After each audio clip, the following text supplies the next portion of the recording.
Hi guys, welcome to another ulez news update. This is now turning into a weekly thing. Let me know if you want this to be a weekly thing. Let me know if you want it to be more often or if you want it to be less often. You know what? I'm here for your service. But today we're going to be looking at some further information that's come out about ulez, and it covers a lot about what Sadiq Khan claims is the timeline for this and the justification for the ulez expansion that's happening in August, and how he might be being influenced by something else that he's involved in, chiefly C40 cities. I'll also tell you why, if you have a car at the moment that is not ulez compliant, do not think about changing it. Not right now. Do not, because I'll get to that why. I'll tell you why, but right now, this is not the time. Brown car guy.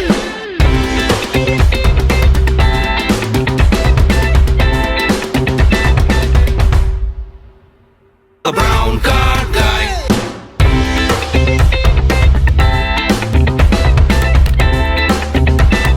Brown car guy. Right then, so recently Sadiq Khan apparently was on LBC radio, and he basically blamed the whole ulez thing on the previous mayor, Boris Johnson. So Boris Johnson was mayor before Sadiq Khan of London, as you may know. So he basically said that the whole thing is actually Boris's idea. It's not actually his fault or his idea at all. It's down to Boris. Go blame him. Well, that's kind of true. Boris actually was planning ulez as far back as 2014, when in fact, of course, he was mayor. But he didn't actually launch it. He didn't actually instigate the program itself. That was in April 2019, by which time, of course, Sadiq Khan was mayor. So, however, that one would have to assume that that would be central London. That would have been the original plan, and there wouldn't have been a plan at that time to expand it. And the reason for that is because, well, just 2 years ago, Sadiq Khan said that he wouldn't expand it. Oh, this is on record. You can actually find this, and I'll put a link to some of these things in the description below. But this is actually on the london.gov.uk website. He was officially asked, do you have any plans to extend the ultra low emission zone to the outer London boundary? If so, when would this likely to happen? And this question was asked in June 2021. He replied on the 1st of July 2021. He had a month to think about this. And don't forget that this was very soon after he became, he was re-elected mayor. So he was re-elected actually in May 2021. So you can see May, June, July. Even at the time, so people say, why did people vote him in when they knew he was going to do that? Well, people didn't know he was going to do that, because even within 2 months of him being mayor, he said he wasn't going to do this. And this is what he actually said. I have no plans to extend the ulez to outer London.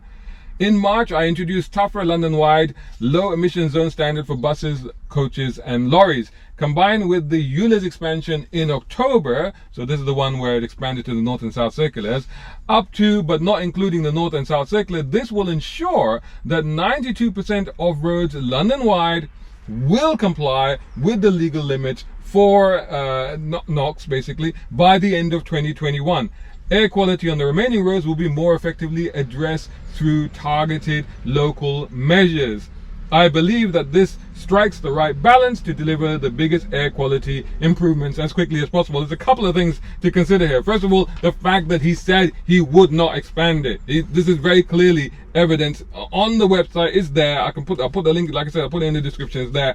Secondly, it's quite interesting that he said that by the end of 2021, by doing the expansion up to North-South Circulars, it would mean that 92% of London-wide roads would comply with the legal limits.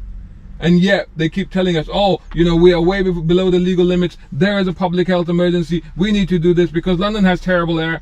But you said that actually it would be fine if we already did this. Doesn't make any sense. Now, this is the other thing to think about, which is the motivation potentially behind what is going on. And that is that in December 2021, so in July 2021, he told us he's not doing this. In December 2021, he was made chair of C40 cities. And the interesting thing about this is that actually, and I'll put the link for this in the description as well. This is also on london.gov.uk. The mayor has to declare all of his interests. He has to declare, you know, his salary. It's all there. It tells you, I think he earns about 152 grand a year. His salary is there. The things that he's involved in, the things that he's chairperson of, the things that he's heading up, they all have to be declared, and they're all there. The one thing that isn't declared, that actually isn't listed on there, is the fact that he's chair of C40 Cities, which he became in December 2021. What is C40 Cities? So C40 Cities is a network of mayors from nearly 100 cities across the world. And on the face of it, the intentions that are stated by this organization seem to be quite noble. The idea is to confront climate change together and coordinate efforts to reduce pollution and emissions from big cities. I mean, that sounds really commendable, right? And they basically want to halve the emissions of member cities within a decade. Now, considering that 100 cities around the world, and the list is there. If you go to the C40 website, you can see the list. And a lot of those cities are in places like China, India, Pakistan, and other parts of the world where you know that there's far, far, far more pollution and a really, really bad level of air quality than there is where I'm sitting right now, which is in northwest London. You know that because you go there and you can literally see it and smell it. So there are other cities that are facing a far more urgent issue when it comes to air quality than we are. But anyway, because he is C40 chairman, I guess he feels that he needs to lead the way in these things.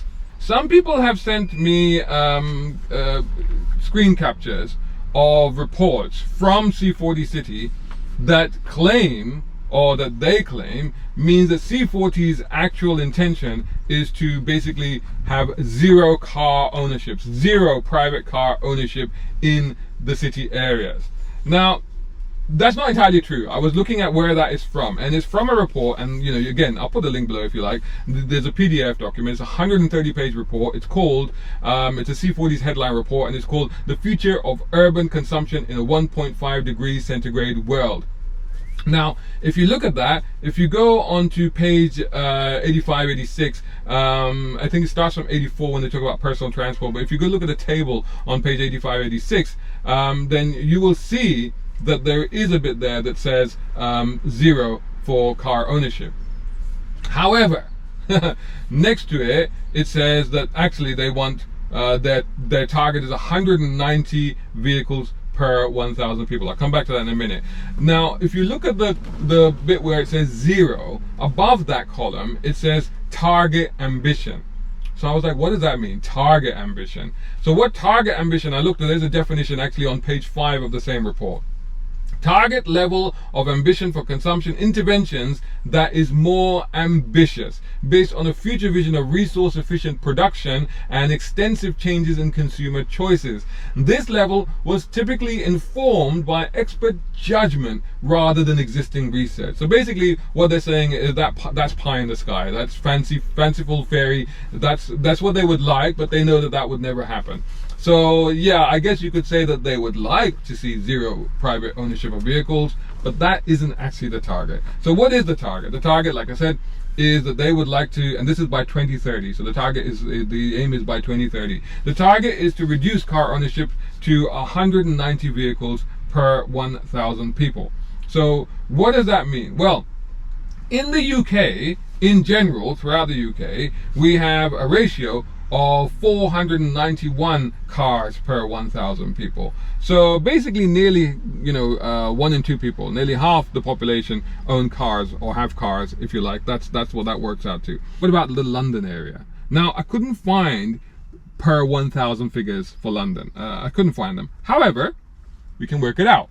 So we know, for example, that there are 2.6 million, so to be exact, 2,610,242 cars that live in London. We also know that the population of London is 8,982,000, so about 8.9, nearly 9 million people. When you work that out, if my maths is correct, and my maths isn't always correct, it works out to 290 cars per 1,000 people. So what that basically means is that they want to cut car ownership in London by 35%. So remember recently I put up a video about in Scotland they were talking about reducing car ownership by 20%. Well, that sounds mild now compared to the targets that they're imagining for London, which is 35%. So put it into perspective, what this means that if you have, say if you have 10 friends and 3 of them own cars, basically you want to take one of their cars away. The only 2 out of your 10 friends will then have cars. That's the idea here. So good luck asking for lifts.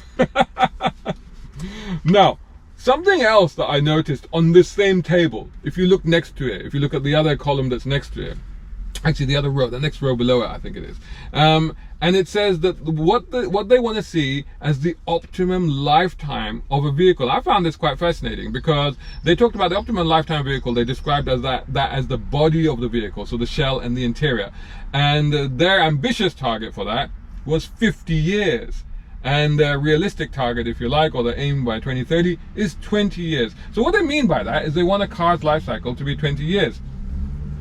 I mean, how does that actually tally with the idea of zero ownership or reduced ownership of cars? I mean, how does that work? Because if you want cars to last longer, but you want to take away cars from people, what's going to happen to those cars?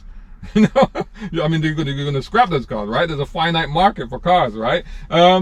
Anyway, personally, I absolutely agree with this, actually. I actually agree with that because I'm sitting in a 33-year-old car right now, my classic E30 BMW, and I actually agree, and I've always said this. I've said that the most environmentally friendly car is the car that runs the longest because you made maximum use of those resources that went into creating that car. So, you know, when you talk about carbon footprints and stuff, that's in another video. We won't go back into that again. But here's an interesting, on average, this is in the UK, on average a car is scrapped after 13 years, which again seems very young to me. I mean, I've owned and run perfectly good cars that were older than that, but that's the average, 13 years. So the idea to increase that to 20 years, actually, I agree with. So some parts of the C40 city thing, you think that makes sense. The only trouble is that row contradicts with the row above it because you want to extend the life of cars, but at the same time you want to reduce the ownership of cars. It doesn't make any sense. But going back to them targeting our personal ownership of cars to reduce pollution. Now this thing, I have to say, again, based on all the videos that I've done, seems particularly unfair and unjustified. And I won't go again into the whole thing about TfL's own report confirms that it's unjustified, etc., etc.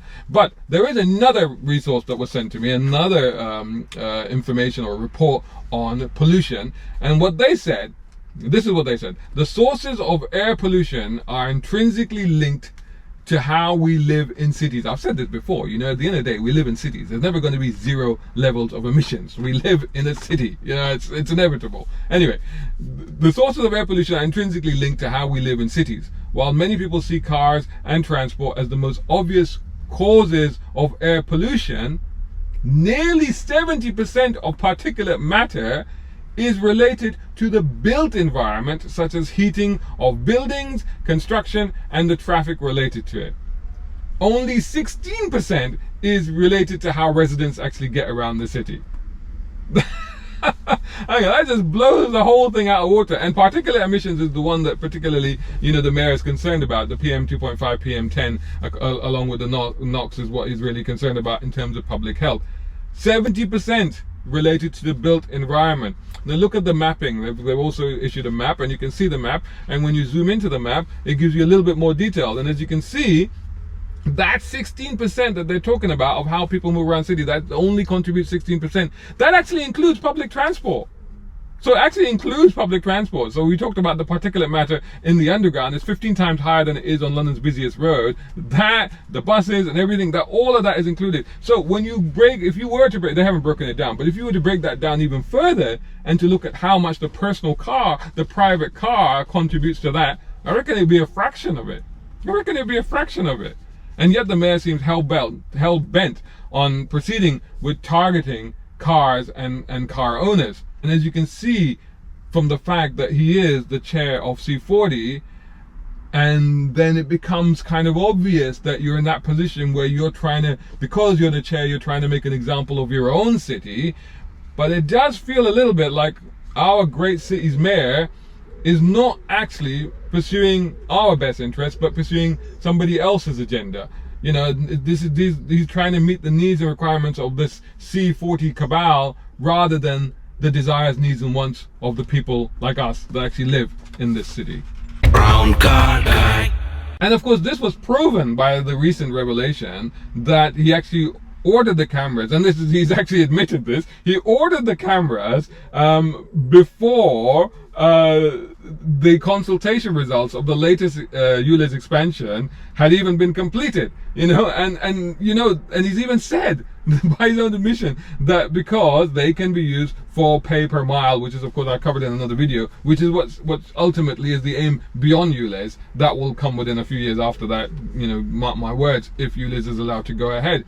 TfL itself had to respond to this, and this is from a news report in mylondon.news, and TfL has responded to reports it prejudged the outcome of public consultation into the expansion of the ultra-low emission zone by ordering number plate reading cameras or ANPR cameras before it actually had ended.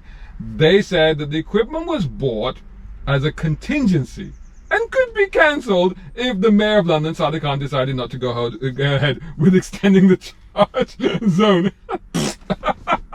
What is this? Is this like, is this return to Amazon? Did you order them off Amazon? You just return them if you don't want them? They're still in the boxes? What the hell, man? And we're not talking a small number here.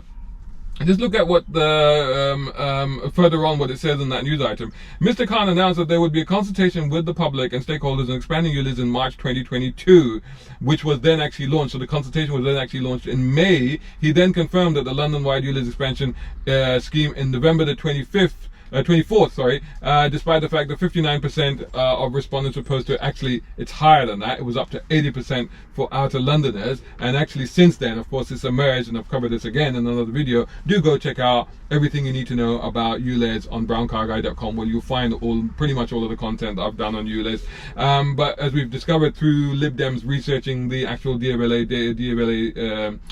we found that from the GLA Conservatives, who actually researched into the responses that they got for that, and they found that these were fiddled, submissions were ignored, and certain demographics were targeted to try and get the desired results for this. And nonetheless, they still got as much as 80% saying no, we don't want this. The other thing I was going to talk about Lib Dems, I'll come back to that in a minute. Ignore that for a minute. Now, the 300 cameras have already been, some 300 cameras have already been installed across the expanded ulez zone, and a lot of you have been sending pictures and stuff like that, which I'll come to in a minute. Another 2,750 cameras are expected to be installed. So 300 have been installed, another 200, so a total of nearly over 3,000 cameras, right? And this is at a cost of £45 million. So that's the £45 million out of the £250 million that it's costing to put this expanded infrastructure into place for the ulez expansion.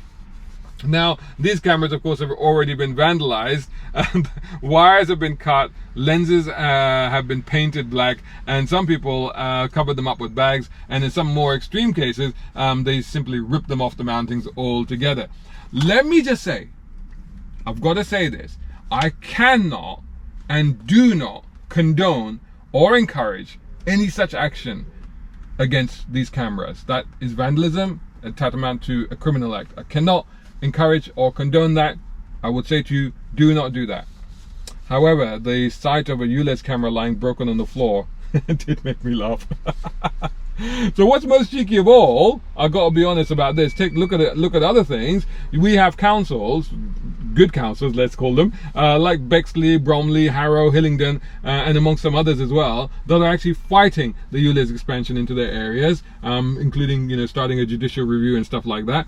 But there's a Labour council, Hounslow, which has actually backed the ulez expansion. Okay, yeah, I've heard Labour councils are, of course they're doing. Here, Brent, where I am, they are also backing it. But here's a cheeky thing, Hounslow asked for exemption for its 400 vehicles, pleading that it would not be able to make its vehicles ulez compliant by the deadline. Hey, you know what? That applies to a lot of people, a lot of regular people. How about we all get some of that exemption, eh? And talking of updating your car to ulez compliant, don't do it, or you're going to lose out big time. And here's why. Brown car guy. Right, so ulez compliant cars, do you have one? If you don't have one, you're probably thinking, oh damn, I've got to change my car, I've got to get another one. Don't do that at the moment. Now, there was a BBC report recently, quoted Auto Trader as saying that a ulez compliant car average price had gone up from £13,000 in 2021 to well over £18,000 today. Now, The implication of that statement, I'm not 100% okay with, because it seems to imply that that is only ulez cars. That actually just applies to used cars in general. That's just what's happened to ulez cars. They have, yes, increased by 5 grand since pre-pandemic to now. Used cars have just gone up. Inevitably, of course, when you're talking about cars at that sort of pricing levels, that means newer used cars, and of course that does obviously mean that they will almost all be ulez compliant, although I'm guessing some diesel SUVs might be in there that won't be ulez compliant. But what is happening now with ulez compliant cars, and I have anecdotal evidence on this, and in fact the report also went on to say that 5,000 ulez compliant cars are currently advertised, assumingly on Auto Trader, for sale at under £5,000. So only 5,000 cars for under £5,000. That probably is accurate. Now, going back to what I was saying earlier about the Lib Dems, see, the mayor's office, or they keep telling us that only 200,000 cars, or less than 200,000 cars, will be impacted by the ulez expansion in August, which of course begs the question, why are you bothering? Why are you spending so much money on it if that's the real number? But of course it isn't a real number, because when the Lib Dems looked into it and they did data research with DVLA, and they looked at the traffic movement in and around London, and they found that actually up to 1.5 million cars that live just outside London are also impacted. These are people that inevitably will be straying into those areas, and so they are also going to be impacted. And you can imagine that obviously the key thing here is not just to generate revenue from that £12.50 a day charge, but also from fines. That's where the real money is, right? Anyway, even if you said it was just 200,000 people, can you imagine 200,000 people fighting for just 5,000 cars that are available for under £5,000? That is sort of like an affordable level figure. It's still not enough. It's still too much money for a lot of people, but still, you know. And then what I was saying about the anecdotal evidence, the reality is that I have had people telling me that the difference between their current car and just the car like a few months later, which is ulez compliant, so we're looking at quite affordable family cars, let's say diesel SUVs, people carriers. So one example was a Citroen Picasso, and they told me that the difference between a non-compliant and a compliant Citroen Picasso virtually in the same year is £7,000. And it wasn't just one person, several people have actually quoted this figure of £7,000. So right now there appears to be a £7,000 premium for a ulez compliant car. Similarly, if you own a non-ulez compliant car in London, don't try and sell it now, certainly not in the London area. Now, used car prices are pretty strong, as I've just said, and your car will probably hold its value. But right at this moment, if you're trying to sell the car locally, you're going to get less money for it. If you're smart enough to try and put it on a website where you can sell it on, you know, eBay or Auto Trader, whatever, but if you try and sell it nationally, you may get more money for it. But I would still urge you to wait, because at the moment there's this whole ulez thing going on. Because of that huge premium that you'll end up paying, like the 7 grand extra, and because you lose money on your car, just don't sell your car or think of changing your car right now. And if you're thinking that, well, you know, if it does happen, if ulez does happen and I have a non-ulez compliant car, well, look at it this way. Even if you drive your non-ulez car 5 days a week, right, and then you pay the £12.50 charge, that's £3,250 a year. So that's actually, when you consider about that 7k premium for changing your car, that basically equates to 2 years. So you get 2 years usage out of your existing car rather than pay £7,000 more for a car that is ulez compliant. Now, incidentally, don't forget that £7,000, this is not a classic car you're talking about. This is a regular car. That £7,000 premium is an artificially inflated premium. The value of that car is not going to be £7,000 more when you come to sell it. So basically that £7,000 will disappear into thin air, just like your £12.50 charge will disappear into thin air. So, you know, it's the same thing basically. On the other hand, what I do expect to happen is that even if ulez does happen, that within a year of ulez actually happening, the used car prices will normalize again. Right? So if you do need to change your car, this is what I'm telling you right now. Don't do it now. It's too late now. It's already, if you'd done it like a year ago or 6 months ago, maybe, you'd still be all right. You know, prices hadn't, but now as we're getting closer to that August deadline, this is what's happening. Non-ulez cars, they're going to give you less for it. And ulez compliant cars are apparently a premium of as much as 7 grand. It's not worth it. Hold on to your car. unless you're really desperate and you really desperately need to drive into London and the ulez area every single day. But even if you did, like I said, it's still going to work out to about the same money, so it doesn't really make a difference. What I would say is hold on to 6 months to a year, watch the market, see if the price is stabilized, and then make your move to change a car if ulez does happen and if you do need to change your car. So that would be my advice. And of course, the whole question of whether ulez expansion is going to happen or not. There is mounting pressure on the mayor. There is a judicial review happening. There are protests like the one that's going to happen on this weekend, actually on Saturday, from 12 o'clock at Trafalgar Square. I'll be there. I hope to see you there. You can join the Facebook groups to find out more information about these protests and other protests. There's lots of Facebook groups actually, but there's two major ones. They're both called something like Action Against Ulez. They're on Facebook. Go and check them out. Just search for them. I'll put the links below if you like, and go and join them, and that's where you get the information about these the protests. So at the very least, fingers crossed, hopefully, the ulez expansion will be delayed. And if it's delayed long enough to the next mayoral election, then hopefully we can vote in whoever the opposing candidate is, as long as he promises not to, he or she, as long as they promise not to bring in the ulez expansion. So whoever wants to stand for mayor, you've been served notice right now. So in the meantime, don't change your car. Doesn't make financial sense right now. You're gonna lose out. Okay, so don't do it. Wait 6 months to a year and then think about it. Anyway, I'll see you on Saturday. Hope you enjoyed that video. Let me know if you want to see more of these. And yeah, see you soon, guys. Brown car guy. Hope you enjoyed that video. If you did, please hit the like button and share this video as well if you can. And while you're at it, check out these guys who also sponsor my content. I am deeply grateful to them because it helps me to buy new equipment, put fuel in the cars, and yes, buy a cup of coffee.